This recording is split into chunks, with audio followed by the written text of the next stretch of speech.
کہ استاد ہے استاد العلماء حضرت مولانا مفتی تقی عثمانی صاحب، اور ان کے دوسرے بھائی حضرت مولانا رفیع عثمانی صاحب ان کے استاذ ہیں۔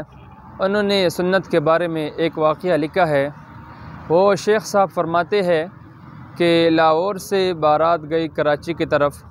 جب وہ بارات جو ہے کراچی پر پہنچا، جب اس دلہن نے دیکھا ہے اپنے شوہر کو تو اس کے منہ پر داڑھی تھی، تو اس دلہن جو تھی اس نے کہا کہ اس شوہر کے منہ پر تو داڑھی ہے، میں نے اس سے شادی نہیں کرنی ہے۔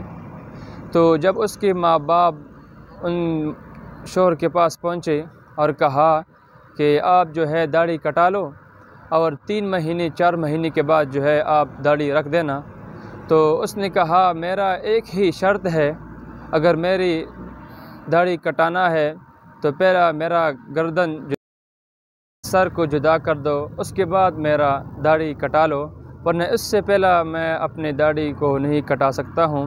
یہ حضرت محمد مصطفیٰ صلی اللہ علیہ وسلم کی سنت ہے، اس کو جو ہے میں نہیں چھوڑ سکتا ہوں۔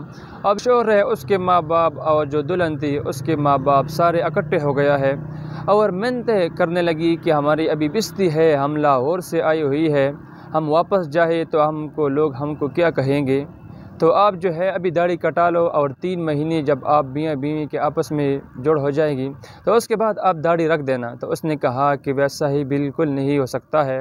جب اس شوہر تھا وہ کراچی چھوڑ کر آ گیا لاہور کے ایک مسجد تھی، اس کے اندر چلا گیا ہے اور سو گیا ہے۔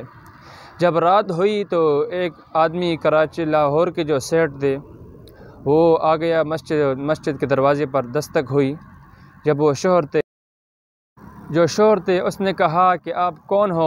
اس آدمی نے پوچھا کہ آپ کون ہو؟ تو اس نے کہا کہ میں لاہور کا ایک بڑا سیٹ ہوں، دروازہ کھولے، آپ سے ملاقات کرنی ہے۔ جب اس نے دروازہ کھولا تو اس نے کہا کہ ڈرنا نہیں، میں اس لاہور کا ایک بہت بڑا ہوں۔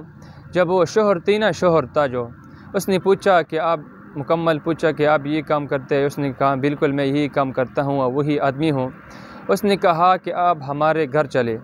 جب وہ شوہر تھا اس آدمی سیٹ کے ساتھ روانہ ہو گیا ہے اور اس کے گھر پر پہنچا، اور شوہر نے پوچھا کہ کیا معاملہ ہوا ہے، مجھے کس طرح آپ نے اپنے گھر لایا ہے؟ تو اس نے پھر اپنی جو کہانی تھی وہ سارا سنایا کہ مجھے آپ صلی اللہ علیہ وسلم خواب میں آیا اور کہا، ارشاد فرمایا کہ میرا ایک دوست جو ہے مسجد میں سو رہا ہے، اس کو جگاؤ اور اپنے گھر لاؤ۔ جب اس نے کہا کہ آپ صلی اللہ علیہ وسلم نے مجھے خواب میں یہ بتایا ہے، اور یہ بھی کہا کہ اپنی بیٹی کا جو رشتہ ہے اس آدمی سے کر لو۔ ابھی میں قربان جاؤں اپنی نبی کی سنت پر کہ ایک سنت سے محبت کیا ہے تو اللہ تعالیٰ نے اس کو نقد انعام دیا ہے۔ اب جو ہے آپ صلی اللہ علیہ وسلم نے ارشاد فرمایا کہ جو فتنے کے دور میں ایک سنت کو اپنائے گا تو اللہ تعالیٰ اس کو 100 شہیدوں کا ثواب دیں گے۔